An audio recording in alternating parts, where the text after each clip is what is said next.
नमस्कार दोस्तों ये स्वर विज्ञान की सीरीज का दूसरा पार्ट है। ये तो आप अच्छी तरह जानते ही होंगे अगर आप हमारे पुराने व्यूअर्स हैं।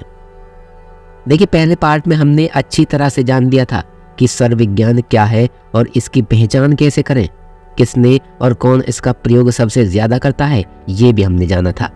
साथ में हमने आपसे कुछ टिप्स भी साझा किए कि इस स्वर विद्या से आप कैसे अपने हर कार्य को सिद्ध कर सकते हैं। और साथ में हमने जाना कि चंद्र स्वर या सूर्य स्वर के चलते हमने गलत हाथ या पैर का प्रयोग किया तो हमारे सारे बने बनाए काम भी बिगड़ क्यों जाते हैं। दोस्तों, आज हम इससे आगे बात करेंगे। आप चाहे तो इन टिप्स को लिख भी सकते हैं। तो चलिए शुरू करते हैं। देखिए, जब आप सुबह सोकर उठें तो सबसे पहले चेक कीजिए कि आपका कौन सा स्वर चल रहा है। माने आपकी कौन सी नासिका से ज़्यादा हवा रिलीज हो रही है। जिस भी नासिका से ज़्यादा हवा निकल रही हो वही प्रधान स्वर है। कहने का मतलब है कि मान लीजिए आपकी सीधे हाथ साइड वाली नासिका से ज़्यादा हवा निकल रही है, राइट हैंड साइड वाली नासिका से ज़्यादा हवा निकल रही है, तो आपका राइट स्वर यानी सूर्य स्वर प्रधान स्वर है। अब आपको करना क्या है, यहाँ से ये टिप्स शुरू हो जाती हैं। तो ये है टिप नंबर 1। आपको उठकर बैठना है, लेकिन कैसे? देखिए, आपने ये तो चेक कर ही लिया कि आपका कौन सा स्वर चल रहा है। तो हमारा चल रहा था राइट स्वर। अब हमें राइट हैंड का ही सहारा लेकर उठना है।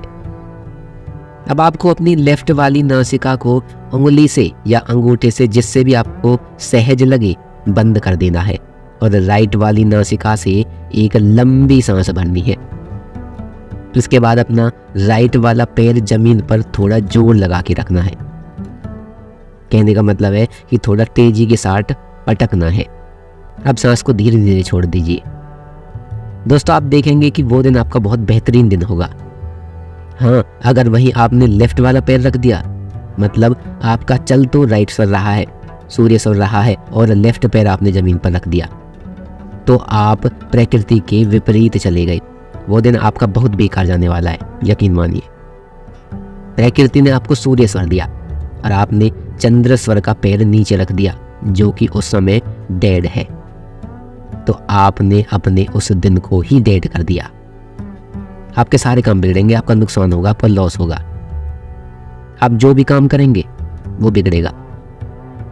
तो आपको आगे से बिस्तर छोड़ते समय ये बात जरूर ध्यान रखनी है कि आपको कौन सा पैर जो है जमीन पर रखना है। अब आता है टिप नंबर 2। आप किसी अच्छे काम के लिए जा रहे हैं तो सबसे पहले वही आपको अपना स्वर चेक करना है। मान लीजिए अब आपका चंद्र स्वर यानी आपकी लेफ्ट नासिका से ज़्यादा हवा जा रही है, तो आपको अपनी नासिका का राइट वाला छिद्र बंद कर लेना है। मतलब कि जिस नासिका छिद्र से हवा ज़्यादा निकल रही हो उसके अपोजिट वाले को आपको बंद करना है और एक अच्छी गहरी सांस लेनी है। अब अपना लेफ्ट पैर घर से बाहर रखिए। मतलब आपको घर से बाहर निकलते समय पैर भी वही बाहर रखना है जिस नासिका से आपकी हवा ज़्यादा निकल रही थी।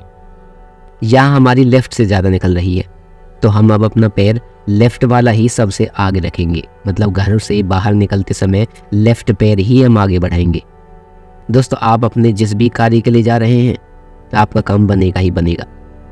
अब आप घर से तो निकल गए, जहाँ आपको पहुँचना है वहाँ एंटर कैसे होंगे? सेम इसी तरह। मान लीजिए आप अपने ऑफिस जा रहे हो या अपने व्यवसाय शॉप, कुछ भी हो सकता है, जहाँ भी आप जा रहे हो, चेक कीजिए कि आपका कौन सा स्वर चल रहा है।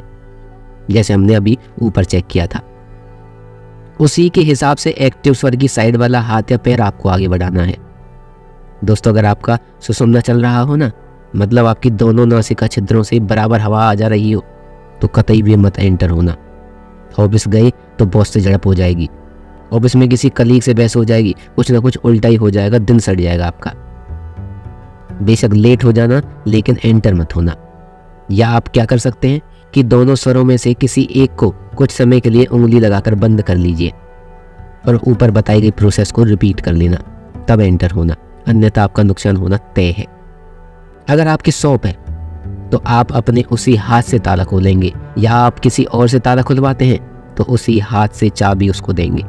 कहने का मतलब यही है कि ये किसी भी जगह आप अपने हिसाब से देख लेना, ऑफिस, शॉप, आपका कोई भी व्यवसाय जो भी हो, हर जगह लागू होगी। दोस्तों सीधे और साफ शब्दों में कहें तो सुषुम्ना नाड़ी के दौरान तो कतई भी कोई भी सांसारिक काम ना ही करें तो अच्छा है। अब आता है दोस्तों टिप नंबर 3, और ये टिप महिलाओं के लिए खास तौर पर है। देखिए घर में माताएं बहनें सारे काम करती हैं, खाना बनाना, बच्चों को संभालना, घर के सारे काम, चाहे झाड़ू पोछा से लेकर परिवार के हर एक सदस्य का ख्याल रखना हो, सारे काम वो करती हैं। लेकिन उनको कभी कोई तारीफ नहीं मिलती कि तुमने ये काम बहुत अच्छा किया, खाना बहुत टेस्टी बनाया, या और भी बहुत सी बातें। ये माताएं बहनें अच्छी तरह समझ रही होंगी जो हम कहना चाह रहे हैं। उल्टा उनको ताने और मिल जाते हैं, आज सब्जी में नमक ज़्यादा डाल दिया, ये काम खराब कर दिया, वो कर दिया, वगैरह वगैरह। तो आप यकीन मानिए, आप ये बस और बस 15 दिन, जी हाँ 15 दिन ईमानदारी से हमारी बताई बातों को फॉलो करके देखिए, और ये हमारा चैलेंज है कि आपके खुद के परिवार वाले तारीफ करेंगे आपकी। ऐसा गजब का चमत्कार होगा कि आप बस करके देखिए। अच्छा अब करना क्या है, देखिए जब भी आप अपने किचन में घुसें, किचन में एंटर हों, तो अपना राइट नासिका को बंद कर लें। अब आपको जो भी बनाना हो, जैसे आपको चाय बनानी है तो पतीला लेफ्ट हैंड से उठाना है, दूध लेना है तो लेफ्ट हैंड से उठाना है। बेशक आपको जो भी आइटम आप इसमें डालेंगे आपको लेफ्ट हैंड का ही प्रयोग करना है। हाँ आप बाद में राइट हैंड का सहारा ले सकते हैं, लेकिन उठाने के लिए लेफ्ट का ही यूज करना है। ऐसे ही आपको चपाती बनानी है, सब्जी बनानी है, या कुछ भी बनाना हो, लेफ्ट हैंड ही आपका आगे रहेगा। और अच्छे से समझे तो रसोई में जाने से पहले अपना राइट नासिका को बंद करना है, और तब तक बंद रखना है जब तक आपकी लेफ्ट नासिका यानी चंद्र स्वर पूरी तरह से चालू ना हो जाए। बेशक 5-10 मिनट का इंतजार कर लीजिएगा। जब चंद्र पूरी तरह एक्टिव हो जाए तब ही रसोई में अंदर जाइएगा। तो सारे आइटम्स को लेफ्ट हैंड से ही पकड़ना है, मतलब रसोई का कोई भी आइटम यूज करना हो तो पहले उसे लेफ्ट हैंड से ही पकड़ें, फिर बेशक बाद में अपने राइट हैंड का सहारा ले लें, मगर फर्स्ट टाइम लेफ्ट ही होना चाहिए। आप ये करके देखिए। हम आपको ना तो कोई मंत्र दे रहे हैं ना कोई पूजा पाठ दे रहे हैं, बस आपको ये छोटा सा काम करना है, मात्र 7 दिन। जी हाँ 15 दिन तो हम जानबूझकर ज़्यादा बोल रहे हैं, 7 दिन में ही आपको असर दिखना शुरू हो जाएगा, लेकिन करना आपको ईमानदारी से है। अगर सब्जी में नमक कम भी रह गया ना, तब भी पता है क्या बोलेंगे परिवार वाले, कि बीपी ना बढ़ जाए इसलिए कम डाला है। कितना ख्याल रखती हो तुम। और कहीं ज़्यादा हो गया तो कहेंगे कि बीपी कम ना हो जाए इसलिए डाला होगा, मतलब पॉजिटिव ही कुछ ना कुछ आपको मिलेगा। और पता है क्या लाभ होगा, पहला खाना स्वादिष्ट होगा, जो भी आप बनाएंगे वो स्वादिष्ट खाना बनेगा। दूसरा खाने की तारीफ होगी आपकी, और तीसरा खाना कभी कम नहीं पड़ेगा। कहने का मतलब है कि कभी कभी होता है ना कि खाना बहुत टेस्टी बन जाता है और खाने वाले एक रोटी और दे दो, बस एक और दे दो, तो इस तरह कम पड़ जाता है। लेकिन कम में ही संतुष्टि हो जाएगी, जो जितनी खाता है 2 खाए चाहे 4 खाए वो उसमें ही संतुष्ट हो जाएगा। अब दोस्तों पता है आपको ये ऐसा हुआ क्यों, क्योंकि आपने चंद्र को जागृत कर दिया अपनी लेफ्ट नासिका को चलाकर। और चंद्र क्या होता है, मन का कारक, relaxation, peace of mind, female energy, जो कि माता पार्वती के नाम से जाना जाता है। इनको अन्नपूर्णा माता के नाम से भी तो जाना जाता है, ये तो आप जानते ही होंगे। आप ईमानदारी से हमारे कहने पर इसको फॉलो कीजिए, आप वापस आकर हमें धन्यवाद करे बगैर बिल्कुल नहीं रहेंगे, ये हमारी गारंटी है। तो चलिए दोस्तों आज की इस वीडियो में बस इतना ही, अगले पार्ट में फिर से मिलेंगे नई टिप्स के साथ।